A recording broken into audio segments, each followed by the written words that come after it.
అమ్మాయి లేఖకి నెలలు నిండుతున్నాయి కదా, సీమంతం ఎప్పుడు చేస్తారు? చూడాలి, వారం 10 రోజుల్లో వస్తాను, అప్పుడు చెప్తాను. మీకంత అవసరం లేదులేండి. ఇక్కడ మీ అమ్మాయి ఏం చేస్తుందో తెలుసా?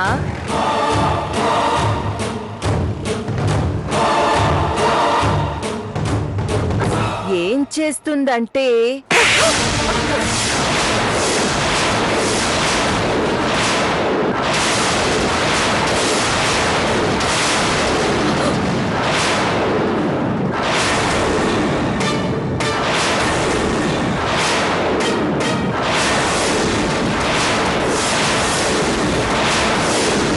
ఏంటే, ఎవరికి చెప్పా పెట్టకుండా పెత్తనాలు చేసొచ్చింది చాలక మళ్ళీ ఇక్కడ పెద్దవాళ్ళతో మీటింగ్లేంటి? పని దానివిగానే ఉండు. అచ్చుడు,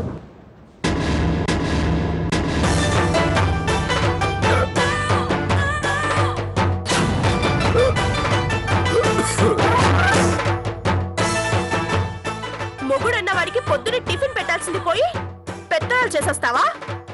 వెళ్ళు, వెళ్ళి వాడికి మంచి ఇళ్ళు పెట్టు.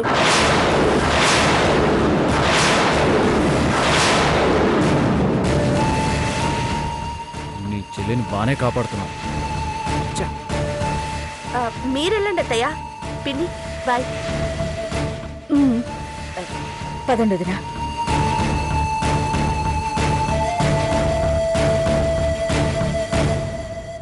థ్యాంక్స్ అక్క.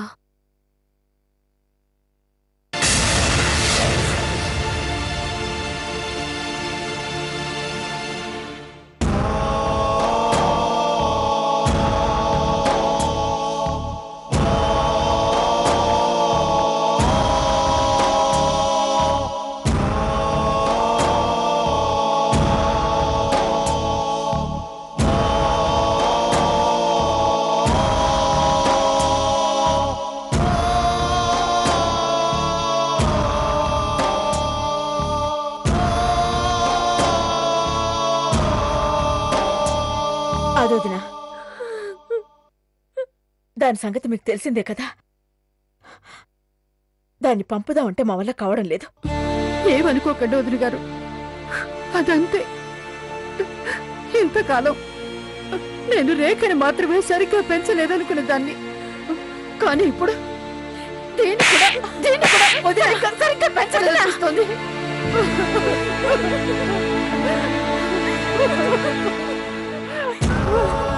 చూడమ్మా లేఖ, రోజుకి దేశంలో అత్తలు కోడళ్ళని సిలిండర్లతోనూ వాటితోనూ వీటితోనూ చంపేస్తున్నారు. అత్త కోడళ్ళ గొడవలతో కోర్టులు కిక్కిరిసిపోతున్నాయి. ఇలాంటి వాటిని చూసి కొంతమంది అమ్మాయి పుడితేనే బెంబేలెత్తిపోతున్నారు. అలాంటిది నువ్వు ఇక్కడ అత్తగారింట్లో కూతుర్లా ఉంటున్నావే. ఇప్పుడు ఏమైంది వదినా? ఏం కాకూడదనే వదినా నా తపన తాపత్రయం. చూడు లేఖ, నువ్వు వీళ్ళని ఇక్కడ ఏదో ఇబ్బంది పెడుతున్నావని నాకు అర్థమైంది. అది ఏంటి అని నేను అడగను, కానీ ఆ తప్పును మాత్రం నువ్వు సరిదిద్దుకో. వదినా, ఏమీ కాలేదని చెప్తున్నాను కదా. చూడవే, చూడు మీ అత్తగారు ఎంత మంచివారో. సొంత కోడలు కాకపోయినా అక్షర్ని ఎంతగా కాపాడుకొస్తున్నారో చూస్తున్నావు కదా. ఇలాంటి ఆవిడ నువ్వు బాధ పెడతావా? రాత్రి వచ్చిన దగ్గర నుంచి చూస్తున్నాను, నేను ఎప్పుడు వెళ్తానా అని చూస్తున్నావు. అల్లుడు గారు ఏదో చెప్పడానికి ప్రయత్నించడం, నువ్వు అడ్డుపడ్డం నేను గమనించలేదనుకున్నావా? చూడండి వదిన, ఇది మిమ్మల్ని కానీ అల్లుడు గారిని కానీ బాధ పెడితే మీ ఇష్టం వచ్చినట్లు చేయండి, నేను ఆనందంగా ఒప్పుకుంటాను. చివరికి దాన్ని చంపేసినా పర్వాలేదు. వచ్చి వచ్చి దాన్ని శవాన్ని తీసుకెళ్తాను. వదినా ప్లీజ్, ఇప్పుడు ఏమైందని అంత పెద్ద పెద్ద మాటలు మాట్లాడుతున్నారు? ముందు మీరు పదని వెళ్దాం. అమ్మా లేక, నువ్వు లోపలికి వెళ్ళు.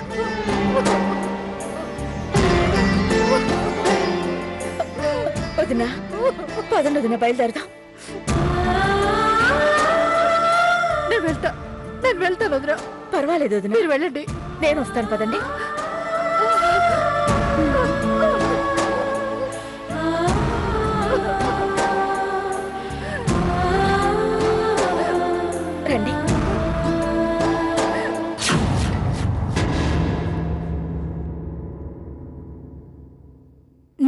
చూస్తుంటేనే అర్థమవుతుంది నీ బాధ ఏంటో. బాధ కాదత్తయ్యా, కసి, కోపం, పగ, ప్రతీకారం. ఆ అక్షర్ చేత నన్ను కొట్టిస్తుందా? అసలు ఆవిడేమనుకుంటుంది అత్తయ్యా? అయినా నువ్వెందుకే దానికి చెప్పటం? అసలు వాళ్ళ గొడవ మనకెందుకు చెప్పు? వాళ్ళ పాపన వాళ్లే పోతారు. ముందు నీ సంగతి, నీ కడుపులో ఉన్న బిడ్డ సంగతి ఆలోచించు.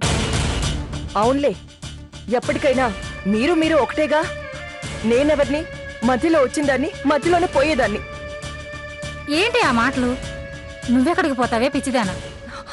పిచ్చిదాన్ని అత్తయ్యా, నిజంగానే పిచ్చిదాన్ని. నాకు మీరంటే పిచ్చెత్తయ్యా, చెప్పలేనంత ఇష్టం. ఏం చేద్దాం చెప్పు? అంతా నీ కర్మ. అది ఏనాడైతే ఇంట్లో అడుగు పెట్టిందో ఆ అడుగు బయట పెట్టడానికి ఇప్పుడే మంచి అవకాశం అత్తయ్యా. నీ మొహం, ఏ మంచి అవకాశం? ఆ జగదీశ్వరు పండిస్తుందో ఏంటి? ఇప్పుడు ఆవిడ ఇంట్లో లేదు. ఆ లేక తల్లిని డ్రాప్ చేయడానికి వెళ్ళింది. ఆవిడొచ్చే లోపు నువ్వు నీ ప్రతాపం చూపించావనుకో, అది బయటికి, నేను లోపలికి.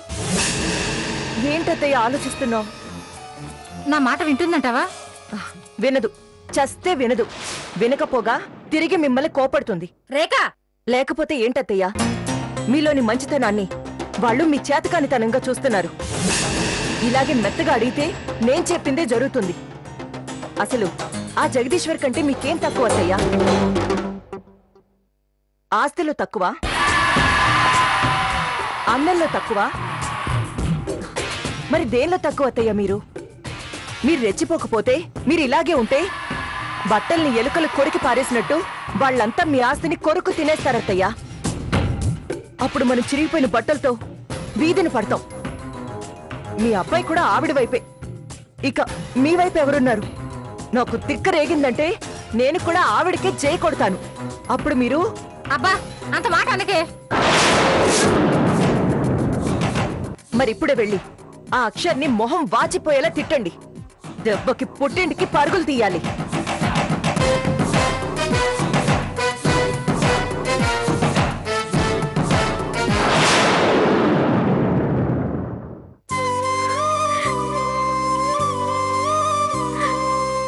ఆంటీ వెళ్ళారా? ఏంటి మొహం అలా ఉంది? లేక రేఖేం చెప్పలేదు కదా? చాలా థ్యాంక్స్ అక్క. సమయానికి నువ్వు రాకపోయి ఉంటే పరిస్థితి అంతా గందరగోళంగా తయారయ్యేది. అబ్బా, దాని గురించి ఆలోచించడం మానే లేక. ఎలా మానేస్తానక్క?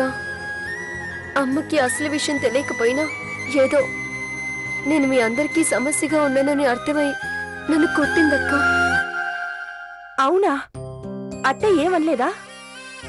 పాపం అత్తయ్య, అమ్మకి ఏమీ జరగలేదు, అంతా బాగానే ఉందని సర్ది చెప్పారు. అమ్మ నమ్మలేదు. అందుకే అక్క, దీన్ని తీసేసే వరకు నాకు మనశ్శాంతి ఉండదు. బాధపడకు లేక, ఏదో ఒకటి చేద్దాంలే. లేక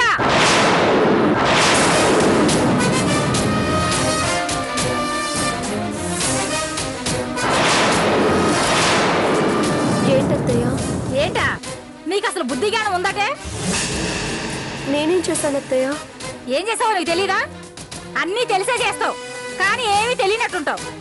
అసలు ఏమైంది అత్తయ్యా? నువ్వు నోర్మై.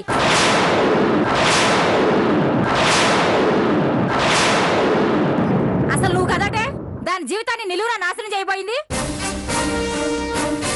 మళ్ళీ నీకు దీంతో మంతనాలేటే లేక? అలాంటి వాళ్ళతో దూరంగా ఉండకుండా ఇంకా రాసుకు పుసుకు తిరగడానికి నీకు బుద్ధి లేదటే? అత్తయ్య, ఇందులో లేక తప్పేమీ లేదు. చేసింది నేను. చేసింది నువ్వేనని నాకు తెలిసే. నువ్వు తెలుసుకుంటావని ఇంతకాలం ఆగాను, ఇంకా తెలుసుకునేటట్టు లేవు.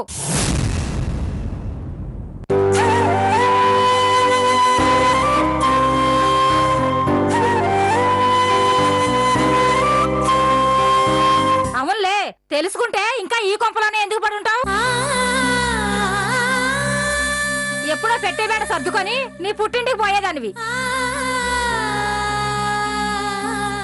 ఏంట్లేక ఇంకా దాని పక్కన దిష్టి బొమ్మలా నిలబడ్డావు? ఇట్రా, దాని పక్కన నిలబడ్డమే పాపం. ఇంతకాలం ఊరుకొని ఇప్పుడు ఎందుకు అడుగుతున్నాను అనుకుంటున్నావా? మారతావని ఇంతకాలం చూశాను, కానీ మారకుండా ఇంకా దాని చెవులో ఏదో ఊతూనే ఉన్నావు. ఛీ! సిగ్గులేని జన్మ, సిగ్గులేని బతుకులు. చిచే! ఇది ఎదురు పడితేనే కంపరంగా ఉంది. నువ్వు రావే.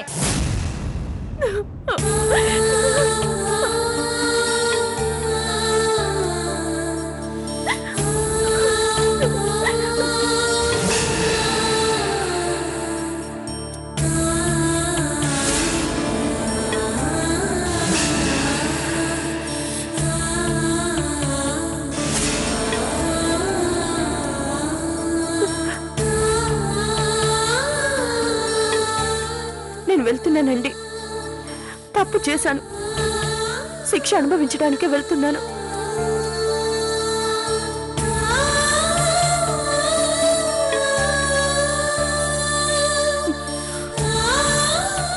నా మీద మీకు ఇంత అసహ్యం ఉందని తెలుసుకోలేకపోయాను. మీరు ఇంత పగడు పెంచుకున్నారని తెలియలేదత్తయ్య. క్షమించండి.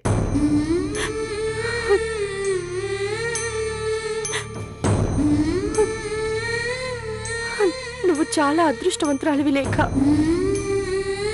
అత్తయ్య మనసు గెలుచుకున్నావు.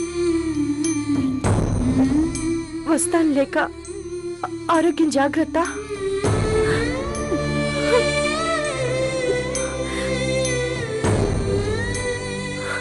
బావగారు, ప్లీజ్ బావగారు, అక్కను ఉండమని చెప్పండి బావగారు. ఏ లేక ఏంటి నువ్వు ఇలా తయారయ్యో? పో లోపలికి.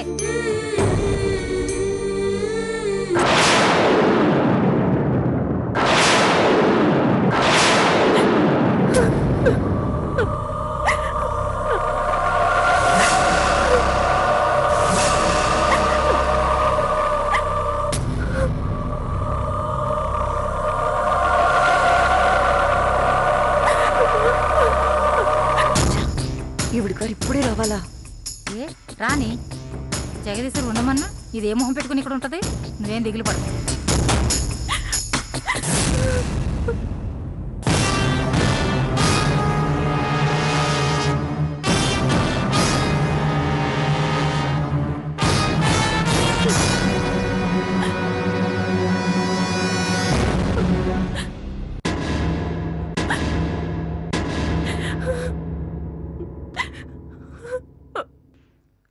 లోపలికి వెళ్ళు.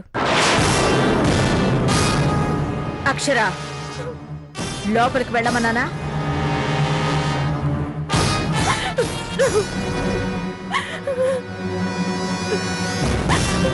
ఏం కార్తికేయ, నువ్వే అక్షర్ని వెళ్ళిపోమన్నావా? తనేం తప్పు చేసిందని? రేపు నీ తమ్ముడికి అవసరమైతే నువ్వు హెల్ప్ చేయవా? తను తన చెల్లి కోసమే హెల్ప్ చేసింది. అంత తేలిగ్గా కొట్టుపారేకి జగదీశ్వరి. ఇది చేసిన తప్పు ఎంత పెద్దదో తెలుసా? తప్పు చేశారని ద్వేషించుకుంటూ పోతే ప్రేమించడానికి ఎవ్వరూ మిగలరక్క. నీ పని మనిషి తప్ప. అరే, మనమేం శత్రువులం కాదు. మనమంతా ఒకే కుటుంబం. ఏవో తప్పులు జరుగుతూ ఉంటాయి. మనలో మనం సర్ది చెప్పుకోవాలి గాని ఇలా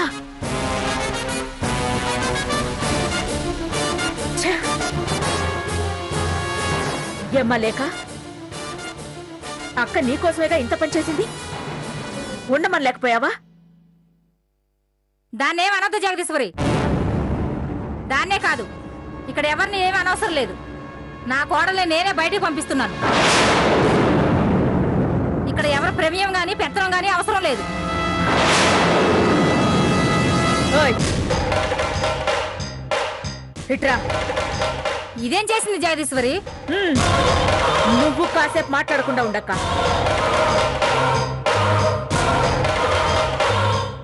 నిన్నే పిలిచేది.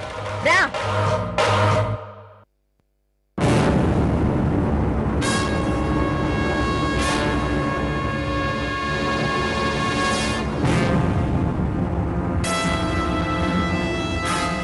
అమ్మగారి చేతిలో బ్యాగ్ తీసుకుని వెళ్ళి అమ్మగారి రూమ్ లో పెట్టు.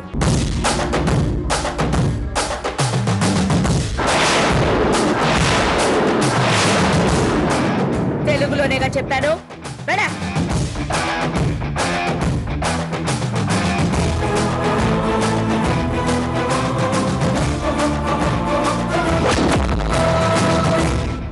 ఏంటో ఈ ఇంట్లో ఏం జరుగుతుందో నాకేం అర్థం కావట్లేదు.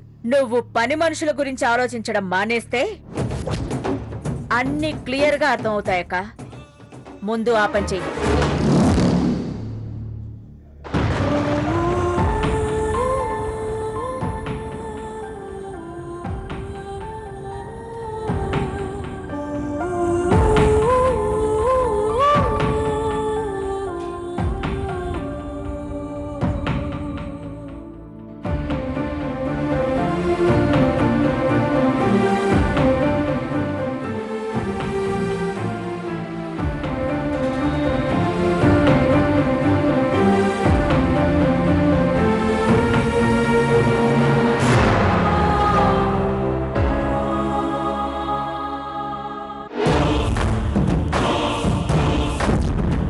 ఏంటే కాలకాలని పిల్లిలాగా అటు ఇటు తిరుగుతున్నావు? అసలే ఒట్టి మనిషి కూడా కాదు. కాస్త స్థిమితంగా కూర్చో. ఏంటత్తయ్య కూర్చునేది? అసలు ఆవిడ మనల్ని కూర్చొనిస్తుందా నిలబడిస్తుందా? స్కూల్లో పిల్లల్ని గుంజీళ్లు తీస్తున్నట్టు తీస్తుంది. మనం నోరెత్తకుండా గుంజీళ్లు తీస్తున్నాం. ఛ! అయినా నీ కోడల మీద ఆవిడగారి పెత్తనం ఏంటత్తయ్యా? ఆ మాట అడిగితేనే నా నోరు మూయించింది. అయినా అక్షర్కి ఎక్కడ సిగ్గులేదే. వెళ్ళమనగానే సిగ్గు ఎగ్గు లేకుండా లోపలికి వెళ్ళిపోయింది. మన ప్లాన్ అంతా పాడు చేసింది. నీ కోడలు ఎన్నిసార్లు మెడపెట్టి గింటినా లోపలికి రావట్లా?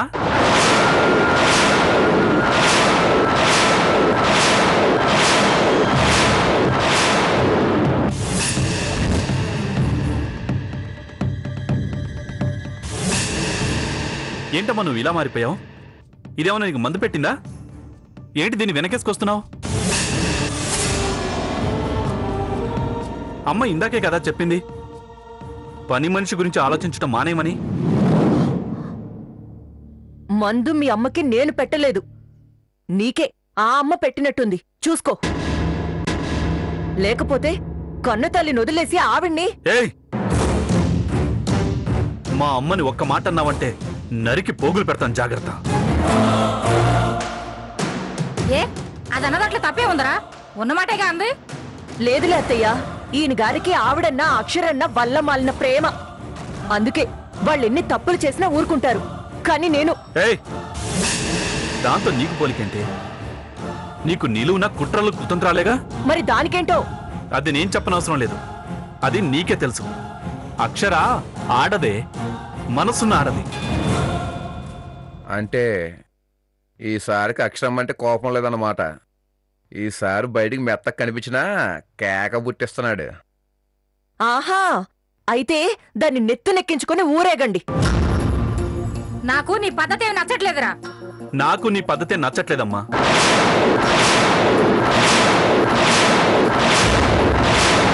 నేను మారను, నా పద్ధతి మార్చుకో. నువ్వే మారితే అందరికీ బాగుంటుంది.